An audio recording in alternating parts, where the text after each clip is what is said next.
Hello friends. स्वागत है आपके अपने यूट्यूब चैनल नीभा पीसीएस पे।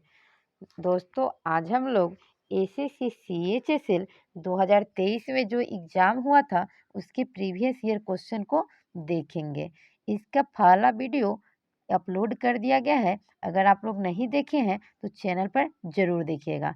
यह जो एग्ज़ाम हुआ था दोस्तों वह 2/8/2023 को हुआ था और सेकेंड शिफ्ट में हुआ था।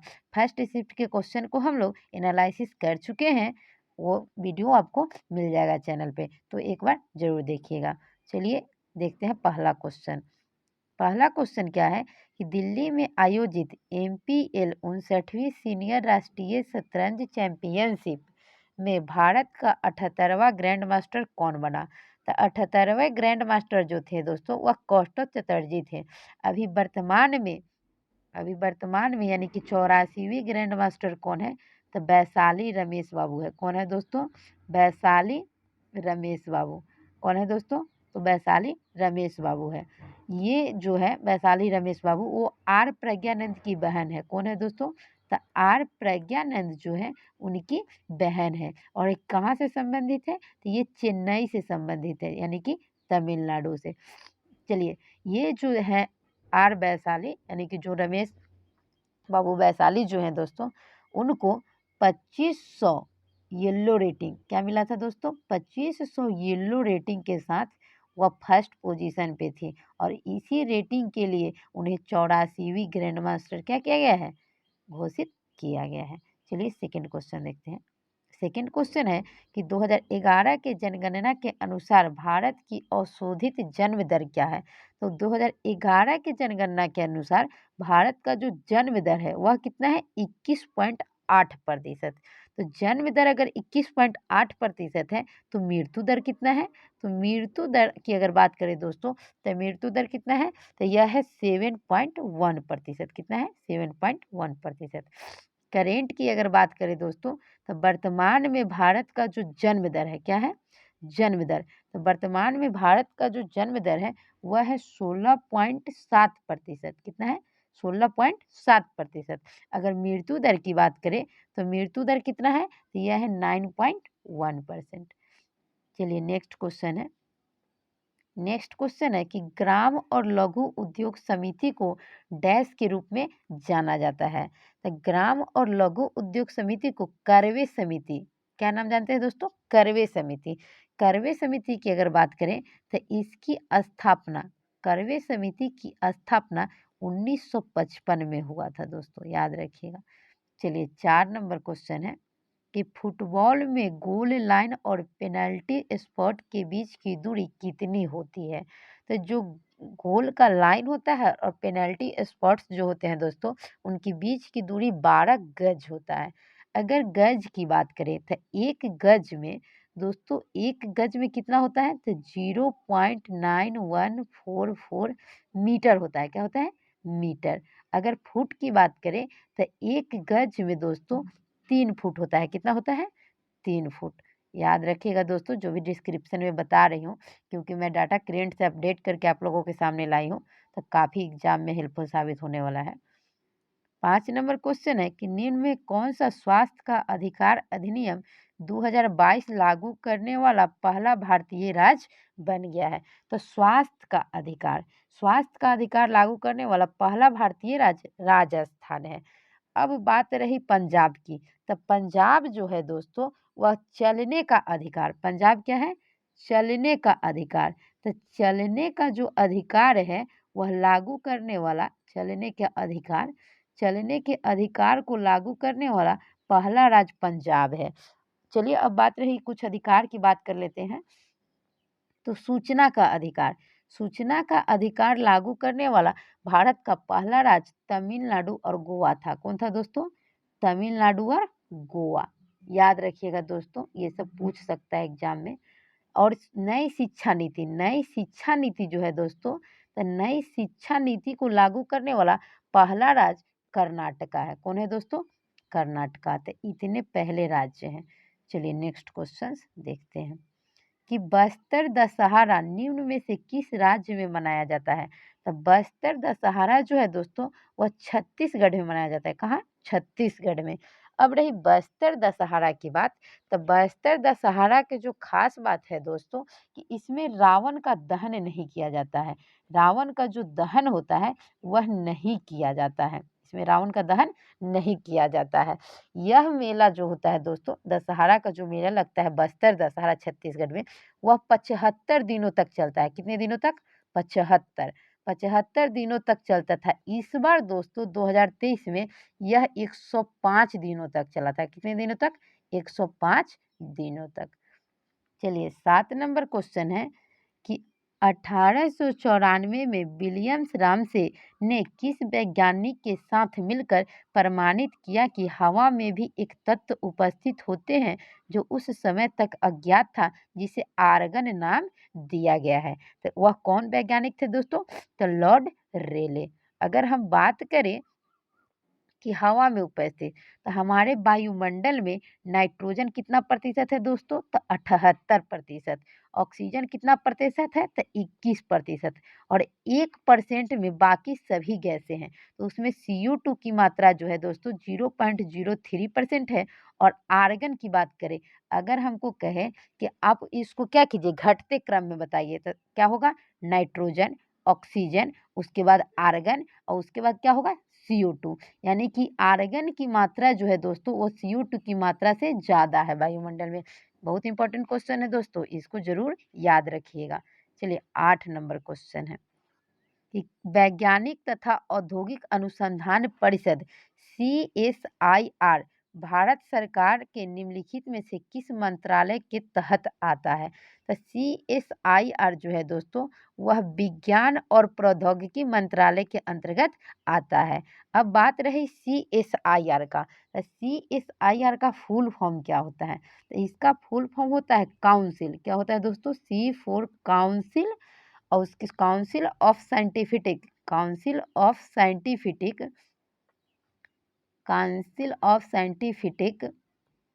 फिटिक एंड इंडस्ट्रियल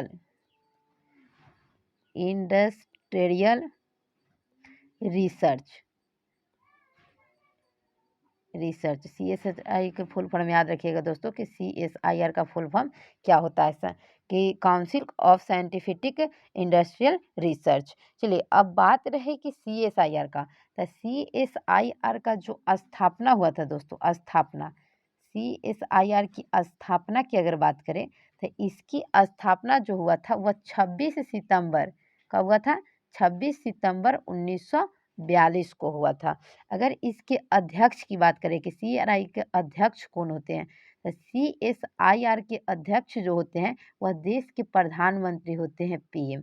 वर्तमान में इसके महानिदेशक कौन है? तो महानिदेशक की अगर बात करें, तो वर्तमान में इसके महानिदेशक जो है वह शेखर पांडे है। कौन है दोस्तों? शेखर पांडे।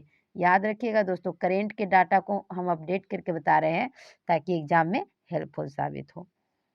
चलिए 9 नंबर क्वेश्चन है कि which of the following schemes program is not related to micro finance type in initiative. यानी कि माइक्रो फाइनेंस से कौन सा स्कीम संबंधित नहीं है? तो इसकी अगर बात करें तो उज्ज्वला स्कीम। अगर उज्ज्वला स्कीम का बात करें तो उज्ज्वला स्कीम की शुरुआत 1 मई, कब दोस्तों? 1 मई 2016 को नरेंद्र मोदी के द्वारा बलिया, कहाँ? यूपी जो स्टेट है वहाँ एक जगह है बलिया, तब बलिया से किया था। ये जरूर याद रखिएगा दोस्तों कि यूपी के बलिया से किया था। कब किया था? तो 1 मई 2016 को। चलिए उज्ज्वला योजना प्रधानमंत्री के द्वारा शुरू किया गया था। अब बात रही कि यह उज्ज्वला योजना जब शुरू किया गया था तो उस समय प्रधानमंत्री एक नारा दिए थे। वह नारा क्या है? तो वह है कि स्वच्छ ईंधन। क्या है? स्वच्छ ईंधन। यानी कि स्वच्छ ईंधन बेहतर जीवन। यही नारा के साथ प्रधानमंत्री उज्ज्वला स्कीम को शुरू किए थे। चलिए 10 नंबर क्वेश्चन देखते हैं। 10 नंबर क्वेश्चन है कि पश्चिमी घाट और पूर्वी घाट दक्षिण भारत के निम्नलिखित में से किस स्थान पर मिलते हैं? तो पश्चिमी घाट और पूर्वी घाट जो है दोस्तों वह नीलगिरी के पहाड़ी पे मिलते हैं। अगर बात करें कि नीलगिरी पहाड़ी, तो नीलगिरी पहाड़ी का दूसरा नाम नीला पर्वत भी है। क्या है? नीला पर्वत। अब बात करें नीलगिरी, तो नीलगिरी की सबसे ऊंची चोटी, नीलगिरी की सबसे ऊंची चोटी जो है दोस्तों वह है दोदा बेटा। क्या है? वह है दोदा बेटा। तो दोदा बेटा है जिसकी ऊंचाई आपको कितना है? 2637 मीटर, यानी 2637 मीटर दोदा बेटा की क्या है? ऊंचाई है। चलिए 11 नंबर क्वेश्चन देखते हैं कि उस्ताद अकबर अली खान को निम्नलिखित में से किस संगीत वाद्य यंत्र में उनके योगदान के लिए याद किया जाता है? तो उस्ताद अकबर अली खान जो है वह सरोद बजाते थे। क्या बजाते थे? सरोद। चलिए 12 नंबर क्वेश्चन देखते हैं। 12 नंबर क्वेश्चन है कि निम्नलिखित में से किस अनुच्छेद में दोहरे दंड के बारे में बताया गया है जिसके अनुसार किसी भी व्यक्ति पर एक ही अपराध के लिए एक से अधिक बार मुकदमा न चलाया जाए और न उसे दंडित किया जाए? तो यह 20 में है। दोहरे अपराध के संरक्षण आर्टिकल 20 में है। आर्टिकल 19 की बात करें तो आर्टिकल 19 में प्रेस की स्वतंत्रता है। क्या है? प्रेस की स्वतंत्रता, जिसको हम लोग बोलने की स्वतंत्रता भी कहते हैं। आर्टिकल 21 की बात करें तो आर्टिकल 21 में ही जीवन जीने की स्वतंत्रता है। क्या है? जीवन जीने की स्वतंत्रता। चलिए नेक्स्ट क्वेश्चन देखते हैं।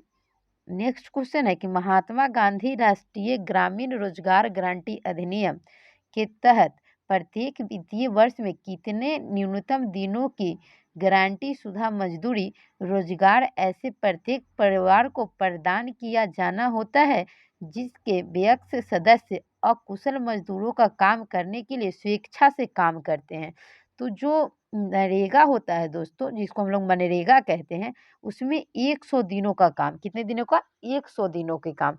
अगर बात करें कि यह बिल पारित कब हुआ था, तो यह जो पारित हुआ था दोस्तों वह 2005 में हुआ था। कब हुआ था? 2005 में। और लागू कब हुआ? तो यह लागू हुआ था 2 फरवरी 2006 को। कब लागू हुआ था? 2 फरवरी 2006 को। यानी कि 2005 के अधिनियम के द्वारा 2006 में लागू हुआ था। और इसकी शुरुआत, अगर शुरुआत की बात करें कि मनरेगा की शुरुआत कहाँ से हुई, तो यह आंध्र प्रदेश, कहाँ से?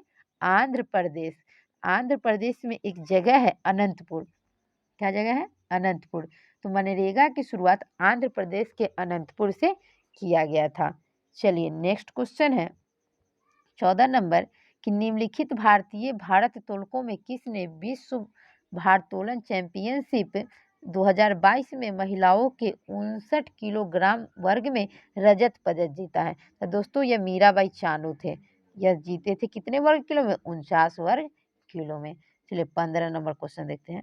15 नंबर क्वेश्चन है कि निम्नलिखित में से कौन सी भारतीय रिजर्व बैंक द्वारा उपयोग की जाने वाली साख नियंत्रण की गुणवत्ता का माप है? तो गुणवत्ता का माप क्या है? तो यह है नैतिक दबाव। क्या है दोस्तों? नैतिक दबाव। चलिए अब बात करें, यहाँ दिया हुआ है CRR और SRR। तो CRR का फुल फॉर्म क्या होता है? तो इसका फुल फॉर्म होता है कैश रिजर्व रेशियो। क्या होता है? Cash reserve ratio. Cash reserve ratio होता है। एसएलआर का फुल फॉर्म क्या होता है? तो एसएलआर का फुल फॉर्म होता है एस्टुचरी लिक्विडिटी लिक्विडिटी रेशियो। याद कर लीजिएगा दोस्तों, सीआरआर और एसएलआर का फुल फॉर्म पूछा जाता है एग्जाम में। चलिए अब अगर बात करें आरबीआई की, तो आरबीआई की स्थापना कल भी दोस्तों हम लोग वीडियो में बात किए थे कि आरबीआई की स्थापना 1 अप्रैल 1935 को हुआ था। कब हुआ था? 1935 के। एक्ट कौन सा था दोस्तों? तो यह एक्ट था 1934 का। इसका राष्ट्रीयकरण की अगर बात करें तो राष्ट्रीयकरण हुआ था 1 जनवरी। कब हुआ था? 1 जनवरी 1949 को। किस समिति पे हुआ था? तो यंग हिल्टन समिति। किस समिति पे हुआ था? यंग हिल्टन समिति। चलिए नेक्स्ट क्वेश्चन है 16 नंबर कि भारत सरकार एक स्वास्थ्य योजना आयुष्मान भारत योजना मुहैया करा रही है। इस प्रकार के सरकारी प्रयास राज्य के नीति निर्देशक सिद्धांत के डैश के अंतर्गत आते हैं? तो यह किस अनुच्छेद के अंतर्गत आते हैं? ये आते हैं अनुच्छेद 47। बात रहे नीति निर्देशक का, तो दोस्तों नीति निर्देशक तत्व जो है वह आयरलैंड के संविधान से हमारे संविधान में लिया गया है। नीति निर्देशक तत्व जो है हमारे संविधान के भाग 4 में, कहाँ? भाग 4 में आर्टिकल कहाँ से कहाँ तक है दोस्तों? तो आर्टिकल 36 से 51 के बीच क्या किया गया है? वर्णन किया गया है। नेक्स्ट क्वेश्चन है दोस्तों, नेक्स्ट क्वेश्चन देखते हैं। नेक्स्ट क्वेश्चन है इसमें आपका 17 नंबर कि इनमें से क्या सार्वजनिक वस्तुओं से संबंधित है? सार्वजनिक वस्तु जो होता है दोस्तों, वह जिसको हम लोग सामाजिक वस्तु भी कह सकते हैं। इसके उपभोग में मुफ्तखोरी की संभावना होती है। जो भी सामाजिक वस्तुएँ होते हैं, वो सभी लोग यूज़ करते हैं, यानी सभी लोग क्या करते हैं? उपयोग करना चाहते हैं। तो यानी कि कह सकते हैं हम कि सभी लोग उपयोग करना चाहते हैं, तो इसमें मुफ्तखोरी की संभावना क्या रहता है? ज़्यादा रहता है। सब कोई चाहता है कि हमको फ्री में ही मिल जाए। 18 नंबर क्वेश्चन है कि निम्नलिखित में से किस वर्ष भारत में पहला रेडियो शो प्रसारित किया गया था? तो भारत में पहला रेडियो शो जो है दोस्तों वह 1930 में, सॉरी 1923 में। कब किया गया था दोस्तों? 1923 में। चलिए नेक्स्ट क्वेश्चन है कि नाबार्ड, नेक्स्ट क्वेश्चन क्या है कि नाबार्ड ने मुख्य रूप से छोटे और सीमांत किसानों और काश्तकार किसानों की ऋण आवश्यकताओं को पूरा करने के लिए 2004 से 5 में डैश नामक एक विशेष पायलट परियोजना शुरू की गई थी। तो उस परियोजना का नाम क्या था? तो उस परियोजना का नाम था JLG। चलिए अब बात रही नाबार्ड का, तो नाबार्ड का फुल फॉर्म क्या होता है दोस्तों? तो नाबार्ड का फुल फॉर्म होता है national bank for agriculture and rural development. अगर नाबार्ड की बात करें तो नाबार्ड छठी, नाबार्ड किसमें? छठी पंचवर्षीय योजना, छठी जो हमारा पंचवर्षीय योजना था उसी में इसकी क्या किया गया था? स्थापना किया गया था। नाबार्ड की स्थापना की अगर बात करें कि नाबार्ड की स्थापना कब हुई थी, तो नाबार्ड की स्थापना 12 जुलाई कब हुआ था दोस्तों? 12 जुलाई 1982 को हुआ था। चलिए इसके अभी वर्तमान में इसकी स्थापना अगर पूछा जाए तो इसकी स्थापना शिवरामन समिति, कौन सी समिति? शिवरामन समिति की अनुशंसा पर हुई थी। इसके वर्तमान में अध्यक्ष कौन है दोस्तों? तो अगर इसकी वर्तमान अध्यक्ष की बात करें तो साजी केवी है। कौन है? साजी केवी। चलिए नेक्स्ट क्वेश्चन है, नेक्स्ट क्वेश्चन दिया हुआ है कि विटामिन B3 की कमी के कारण होने वाले वह पोषण संबंधित विकार कौन सा है जिससे त्वचा जठर अंतरीय मार्ग और तंत्रिका तंत्र से नैदानिक अभिव्यक्तियां होती हैं? तो विटामिन B3 के कारण पेलाग्रा होता है दोस्तों। अगर बात रहे स्कर्वी का, तो इस पर स्कर्वी जो है किस विटामिन की कमी के कारण होता है? तो विटामिन C की कमी। बेरी बेरी किसके कारण होता है? तो विटामिन B1। चलिए नेक्स्ट क्वेश्चन है कि निम्नलिखित में से कौन एक पेशेवर भारतीय शास्त्रीय नर्तक नहीं है? तो भारतीय शास्त्रीय नर्तक, तो शास्त्रीय नर्तकी की बात चल रहा है तो ये श्रेया घोषाल नहीं है। भारत में कुल कितने शास्त्रीय नृत्य हैं दोस्तों? तो 8। इसकी बात हम लोग पहले वीडियो में चर्चा कर चुके हैं। तो भारत में 8 शास्त्रीय नृत्य है और भारत में शास्त्रीय भाषा की संख्या कितना है दोस्तों? तो 6। चलिए अभी 3 नए शास्त्रीय भाषा को मंजूरी देने के लिए अभी केंद्र सरकार क्या की है? पारित की है। वह 3 नई भाषा कौन-कौन होगा दोस्तों? तो वह 3 नई भाषा होगा, एक होगा पाली, दूसरा होगा प्राकृत और तीसरा क्या होगा? दूसरा प्राकृत और तीसरा होगा फारसी। ये तीनों भाषाओं को शास्त्रीय भाषा की श्रेणी में लाने के लिए पारित किया गया है। 23 नंबर क्वेश्चन है, 23 number 22 number sorry 22 number question है दोस्तों कि मंजू भार्गवी ने किस नृत्य के लिए 2019 का संगीत नाटक अकादमी पुरस्कार जीता है? तो किसके लिए जीता है, यानी कि किस नृत्य के लिए? तो कुचिपुड़ी। किसके लिए जीता है? कुचिपुड़ी। अगर बात करें संगीत नाटक अकादमी की, तो इसकी स्थापना जो हुआ था दोस्तों 1952 में। यह पुरस्कार 1952 से दिया जा रहा है। 2023 में यह पुरस्कार 84 लोगों को मिला है। कितने लोगों को मिला है दोस्तों? 84 लोगों के मिला है। जगदीप धनखड़ के द्वारा यह पुरस्कार दिया गया है। चलिए अगर हम बात कर लें कि मोहिनी अट्टम, मोहिनी अट्टम कहाँ का है दोस्तों? तो मोहिनी अट्टम जो है वह केरल का है। कहाँ का है? केरल का। और कथक कहाँ का है दोस्तों? तो कथक भी केरल का है। अगर कथक का लिया जाता तो उत्तर भारत होता है, यानी कि यूपी इसका प्रमुख है। कुचिपुड़ी कहाँ का है? तो कुचिपुड़ी आंध्र प्रदेश का है। कहाँ का है दोस्तों? आंध्र प्रदेश का।